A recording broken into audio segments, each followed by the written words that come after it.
26/11/2008 is a day we can never forget as Indians. It was the day when our nation's spirit was tested, as the terror attacks in Mumbai were not just an assault on the city, but on the very soul of our nation. With 166 lives lost, hundreds injured, and the very soul of our nation bruised and battered, it stands as a solemn reminder of resilience, the sacrifices of our heroes, and the unyielding fight of our nation against terrorism. Hello and welcome to my channel. Today, I am reviewing The Siege, The Attacks on the Taj, written by Adrian Levy and Cathy Scott-Clark and published in 2013. This book is a meticulously researched, gripping, and captivating account of the 2008 Mumbai terror attacks. The authors vividly recreate the events of that fateful night, shedding light on the bravery and resilience of the hotel staff and the guests who were trapped inside. Through extensive interviews and investigative reporting, the authors expose the terror modules responsible for the attack in a very scintillating manner, while also highlighting the failures of multiple intelligence agencies that allowed the attacks to take place in the first place. Now let's delve deeper into the narrative of the book. So, what exactly happened? As you all know, on November 26, 2008, 10 terrorists from Lashkar-e-Toiba launched a coordinated attack on multiple targets in Mumbai, including the iconic Taj Mahal Palace. Surprise will get you in and fear will scatter the police, their handlers had assured them. So just how did they do and bring a bustling metropolis into its knees and shook the old conscience? So how did they do it? The book takes us to the complex and horrifying narrative of how an act of calculated violence brought a bustling metropolis like Mumbai onto its knees and also shook the entire world's conscience. The book also highlights and outlines how the nefarious planning had started a year in advance with an extensive terror training of the 10-man crew of Pakistani attackers. They were trained in maritime combat, weapons handling, and the specialized tactics to carry out the attacks with military precision that had taken them from secret mountaintop camps in Pakistani-administered Kashmir down to safe houses in the swarming port city of Karachi. They had been put through religious indoctrination to ensure unwavering commitment, as this was going to be a one-way journey that was supposed to culminate in their deaths ultimately. And they were even told to convince them, as a part of their religious indoctrination, your faces will glow like moon, your bodies will emanate scent, and you'll all go to paradise. That was the expertise of their terror masters in convincing young lads to destroy humanity and in the process destroy themselves in one-way journey, but with the promise that they will go to paradise and their faces will glow like moon and their bodies will emanate scent. That was the extent of involvement of the terror masters in order to design a nefarious plan to create disturbance and create death and destruction. So, how was the entire terror plot hatched?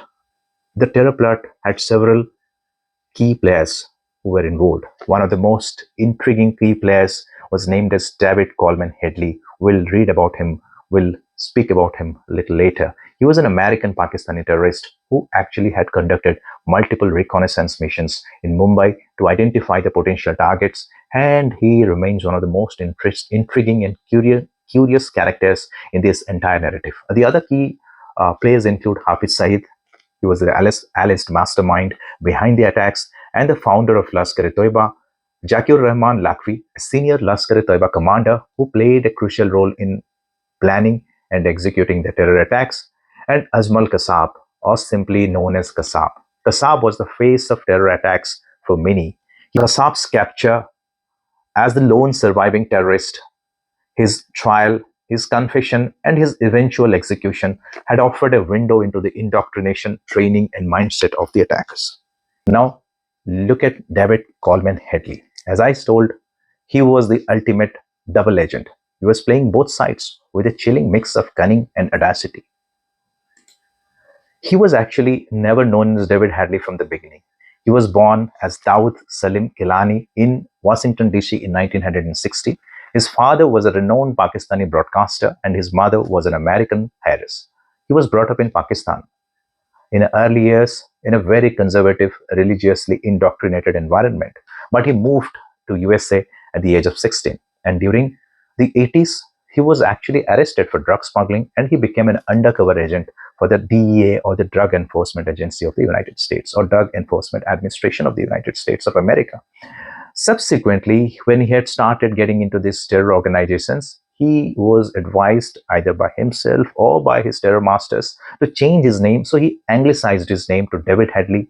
And of course, by the time he had joined LET and helped and planned to craft the Mumbai terror attacks, and at the same time, he was maintaining his US cover as working as a DEA informant. He was well versed in all these tactics. Strangely, it could have been his religious upbringing, it could have been his conservative upbringing in Pakistani neighborhood, that he had strong anti-India feelings from the very early childhood, and he had nurtured a deep-seated hatred and a desire to do some destructive activity against India. So when the right time came, he was chosen as the person to carry out the reconnaissance missions, and in fact he had also volunteered to carry out these reconnaissance missions for choosing multiple targets in Mumbai. What's even more shocking is that his family had noticed this radical transformation from early days. They had even flagged his behavior to the authorities. Strangely, their concerns fell on deaf ears. Despite these red flags, in a twist of irony, Headley managed to successfully manipulate multiple sides. He could manipulate the Pakistani handlers, he could manipulate the US intelligence agency, and he could come to India many times, be friends with multiple people without letting them know about his intentions. And one wonders if these agencies of United States had this made this serious intelligence failings, or there were deliberate negligence on the part of US authorities. He also tried his hands at arduous 3-month paramilitary course, taking the bus into the mountainous Pakistan's portion of Kashmir, or Pakistan occupied Kashmir, to reach Laskar's training center, and that was dramatically named as Baitul Mujahideen, or the House of Holy Warriors. Look at the irony of these namings. He was a story of espionage and deception spanning multiple countries, much like the tales of celluloid super spies. But unlike the globe-trotting heroes like Ethan Hunt or Jason Bourne, who battled to save humanity from evil forces, this real-life imposter was was driven by dark forces, dark ambitions to destroy the very core of humanity from the very beginning. He was villainous. He was hardcore villainous. He was deceptive. He was an imposter. And he first came to Mumbai early, a few years before the 2008 attacks. And he was actually the person who came up with the audacious plans of attacking Mumbai. He came to Mumbai multiple times. He even stayed in the Taj for making his reconnaissance missions, for making his surveillance missions. And in addition to scouting the Taj Mahal Palace Hotel, along with the Trident Hotel, the CST station, he began gathering intelligence on a late addition of targets, and that was the Chabad House. The Chabad House was actually a Jewish welfare center tucked away deep in densely populated side street of Kolaba in Mumbai. And in fact, during his missions to Mumbai, he actually mingled around with people as a happy-go-lucky guy without anyone having the slightest of idea about his ill intentions or his nefarious intentions or the nefarious designs he had embedded deep within his mind. He even befriended several Indian small-time celebrities. Rahul Bhatt, was the son of Mahesh Bhatt, was one of those prominent persons who actually got into trouble later on, and he has even written a book, Headley and I, along with Hussein Jaidi, and this book also is an interesting read. And another gym trainer, Vilas Parekh. Rahul Bhatt, Headley, and Vilas Parekh at one point of time were like an inseparable friends, but both these friends had no inkling what Headley had inside his mind. He was a master of disguise, a cunning and deceptive imposter who seamlessly adopted multiple personalities without giving the slightest hint of possibility of knowing what he has inside his mind to the people who were around him, who were interacting with him. That the book also reveals that several intelligence agencies, including RAW, had serious warnings about a potential terror attack. However, these warnings were ignored, and the government and security apparatus failed to take adequate measures to prevent the attack. 11 warnings suggested that the plan would involve multiple simultaneous attacks. 6 warnings pointed to a seaborne infiltration, in which would be a first in any Indian city. And 3 warnings specifically mention the use of Fedayeen, meaning guerrillas armed with grenades and AK-47s who fought to death, inflicting heavy casualties before being overcome. That means these are negligences which costs several lives.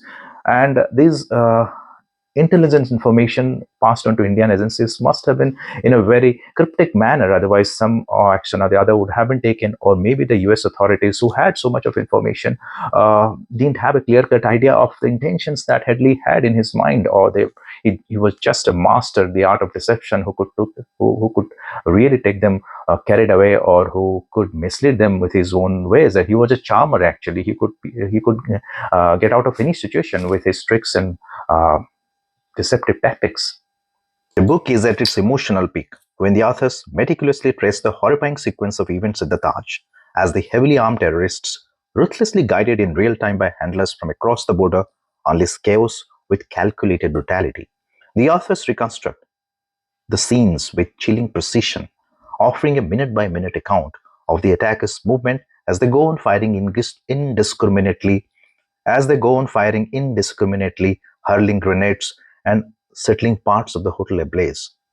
The narrative vividly captures the harrowing experiences of the guests and the staff trapped inside, who were forced to endure the relentless sound of gunfire, explosions, and the anguished screams as the attackers continue with their merciless killing spree.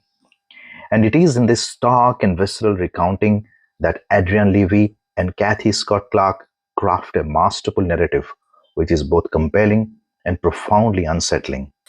They also highlight how the rescue efforts are indeed complicated by the fact that the terrorists had intimate knowledge of the hotel's layout and were receiving real time guidance from the handlers with the help of GPS and satellite phones. And these handlers were providing them with real time guidance and instructions.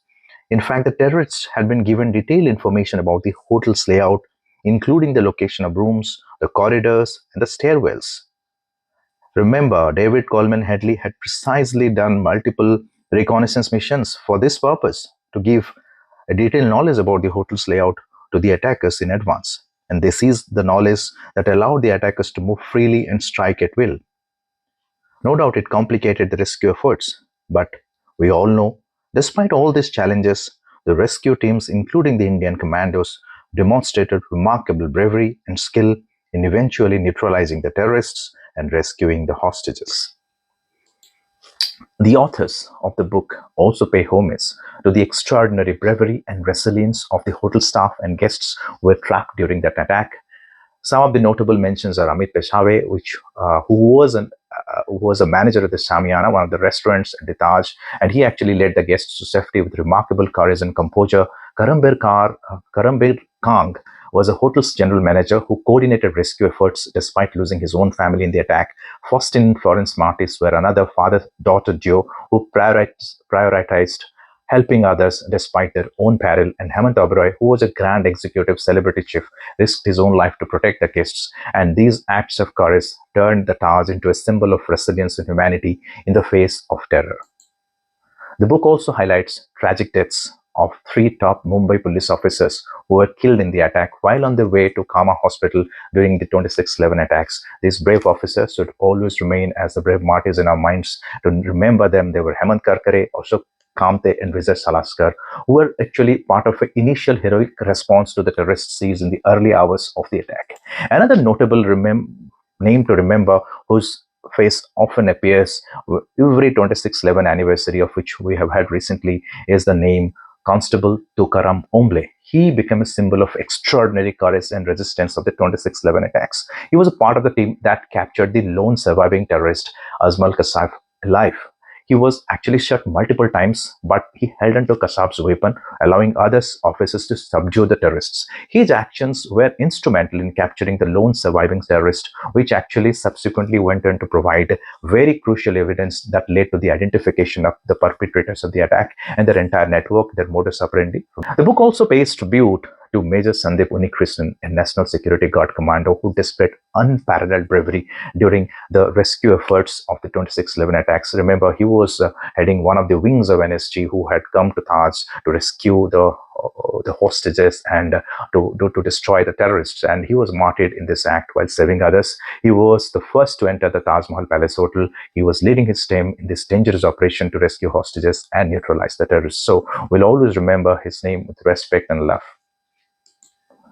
Now, Why I'm telling, it has been almost more than 15 years of the 26/11 attacks, and we have just commemorated the anniversary of 26/11 attacks, remembering the martyrs and the innocent lives that were lost during these attacks. Every year during these attacks, we remember the martyrs, and this is a day for an entire nation to come to terms with such realities lurking, such dangers that are lurking around us. At any point of time, they can erupt and destroy peace and tranquility and the safety that we live under. So, So, to conclude, all I can say is that Seas is an acclaimed book, and it has received critical acclaim as a gripping narrative based on meticulous research and thoughtful analysis, and in bringing out the truth and trauma behind the 26/11 attacks in a very chilling and thought-provoking manner. This book remains a very informative account that will keep you on the edge of your seat. So that's one of the must reasons for you to read this book. And if you want to have a look at other books on this genre, on the 26/11 attacks, you can refer to Black Tornado and books like Headley and I. And there are several other books. And this whole story has been, the saga of 26/11 attacks has been turned into several movies, the notable ones being Hotel Mumbai, that's starring Anupam Kher and Dev Patel, and 26/11, the attacks on Mumbai by Ram Gopal Verma, with prominent actors like Nana Patekar, are some of the important cellular adaptations. And I think this story has scope for a lot more adaptation, because there are so many layers of truth that we have to know. We are still exploring those truths, and it will always be worthwhile to remember those stories, remember how our nation was attacked by those enemies of humanity. And if you want to look at other books by this author pair, remember Adrian Levy and Cathy Scott-Clark are a married couple. They are also investigative journalists, and they are authors of several acclaimed books. The other notable acclaimed works from this pair of authors is Deception, Pakistan, United States, and Secret Trade in Nuclear Weapons. And this is a book which exposes the shocking truth behind Pakistan's nuclear program and the complicity of United States in the spread of nuclear weaponry. And another important book, which is personally a favorite of mine, is The Exile, the stunning inside story of Osama bin Laden and Al-Qaeda in fight. And that was published in 2009. So, that much for today. I hope you enjoyed listening to this review of The Siege, the attacks on the Taj. And as promised, I will come up with more such reviews in my subsequent videos. Do let me know if you have any particular book in your mind, because I'm doing a review of a series of books which have historical significance, both for India as a nation and also for a larger world we are living in. So do let me know if you have any particular book in mind. I will come up with you. If you have read it, if you haven't read it, I'll definitely give it a trial and come up with a very good review of it. So do stay tuned, and please don't forget to like, share, and subscribe to this channel for such more exciting content. Till then, take care, stay safe, God bless you all.